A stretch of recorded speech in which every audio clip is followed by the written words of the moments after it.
Hi, I thought I'd do a short video and show you what I've learned about gleaning the best pots for succulents and sedums and planting them, as well as drilling some of the holes for the pots. Quick overview. Some of the pots I think are great is the center front one, the Fiesta ware bowl. That one's fabulous because it's big and it's wide and it's deep enough. It's got about 3 inches of depth. Some of the other ones on the right are great because they're wide open. A few of them that I'd question would be maybe the teapot, and I'll tell you why.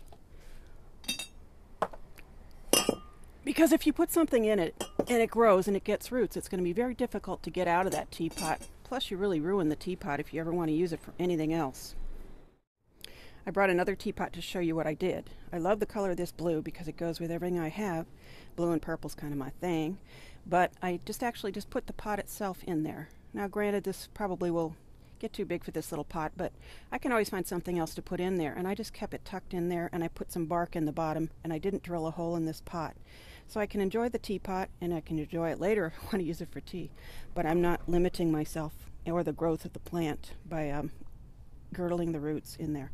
So that's my suggestion, is try to find pots that have open edges, like this one, or even the square ones in the back there. Some of the pots I have already been drilled. For instance, this one, nice 1/2-inch hole, oh, that one doesn't have a hole yet. Okay, that'll be one of our sample ones. But some of them have been drilled already, and we'll work on the rest of them. Okay, let's give this a whirl.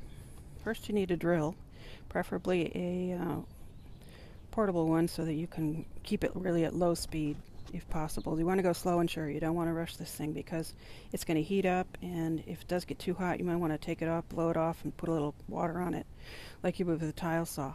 Anyway, the drill bit's quite a bit different. It's ventilated, and also it has like a diamond tipped edge on it, and it doesn't have a pilot hole like a pointed thing, so we've got to kind of go on a little bit of an angle at first and then tip it up and let the drill bit do the work. Don't try to force it. Better to go slow and just keep going at it and getting it correct rather than breaking your pieces. This one came with a little template. This is called a diamond hole saw blade or drill bit, and it's for ceramic and granite and porcelain. So you can get these on Amazon, or I got that one at Lowe's. This one came with a little template, which is kind of handy for some things. Some of the bowls aren't quite so flat, but nonetheless, I'll take this in this case and put it on this piece and then tape it down, and then it gives me a little more stability. So let's give it a shot. Take this cute little guy here who has a nice little flat square surface. There's no little grooves for all the roots to get stuck on. Let's get him kind of fairly stable here. We'll just find a place that's good to put a hole there. So hang on just a second, and I'll tape it down towards a flat piece like that. So I'm trying to get skilled on this. I did practice on some plates first, some old crappy plates that I've got that are broken, just to try it. So try practicing on stuff you don't care about before you try it with something you really do care about or you can't replace. So let's give it a shot. Make sure it's fairly stable. I'm right-handed, so this is going to be difficult, but I will give it a shot. So you want to go a little bit of an angle first, get a grip on it. Once you feel it has a little bit of grip, then you can tip it up.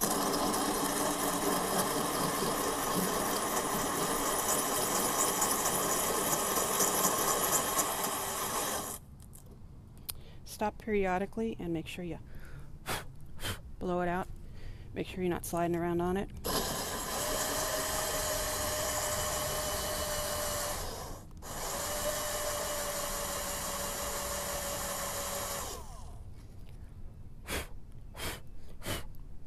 Like I said, do it slowly. You don't want to push it and then crack the glass.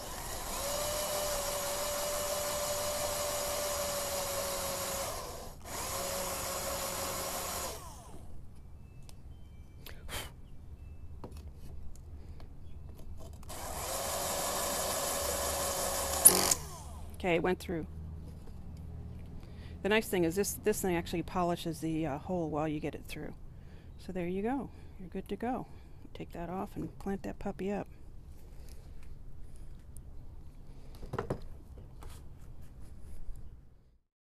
Okay, so final step. You really want to have your piece clean and ready to put the template on it.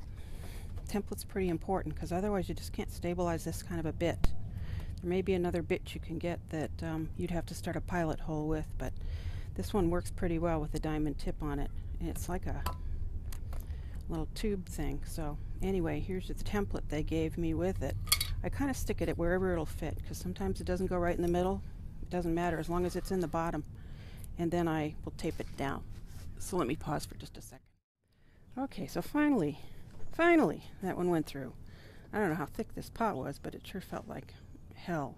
Anyway, they're not usually this bad. But anyway, so you're ready to take the templates out, and we're ready to put some soil and plant these puppies. So let's have some fun. Okay, so here's the pot collection I got done today. This was probably one of the hardest ones. I don't know why.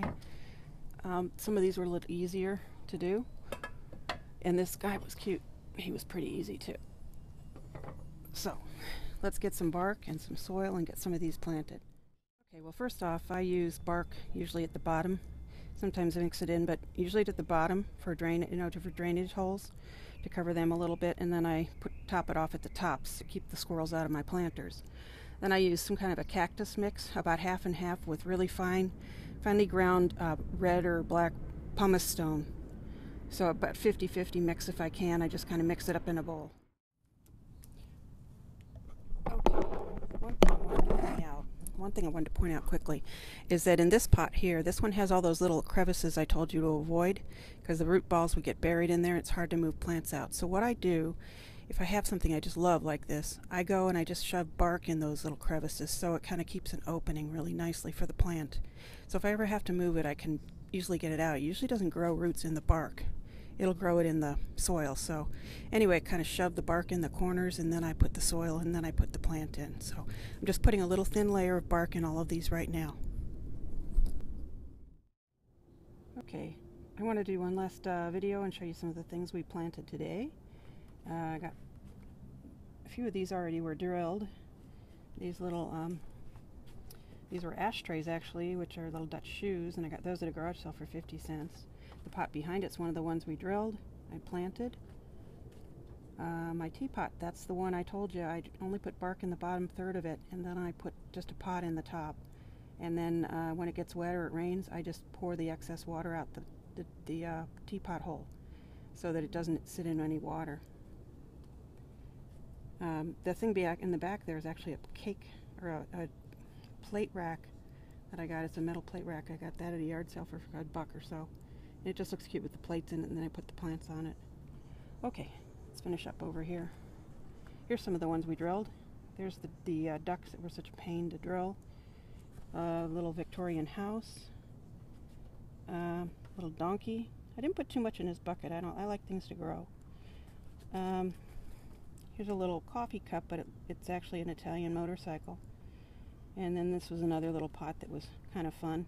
I had this little figurine from Cuba. It was a little bit X-rated. It used to sit on its back, and you could burn incense through his special spot, but I decided to make him look like a beach bum instead. So anyway, sedums are fun. And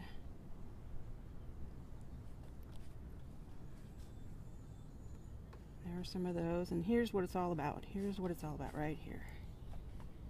Every day is happy hour in the garden, especially at the end of the day.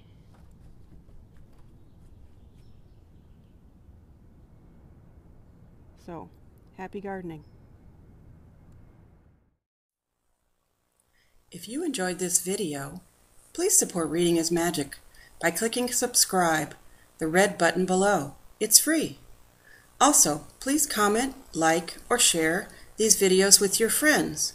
And thanks for watching Reading is Magic.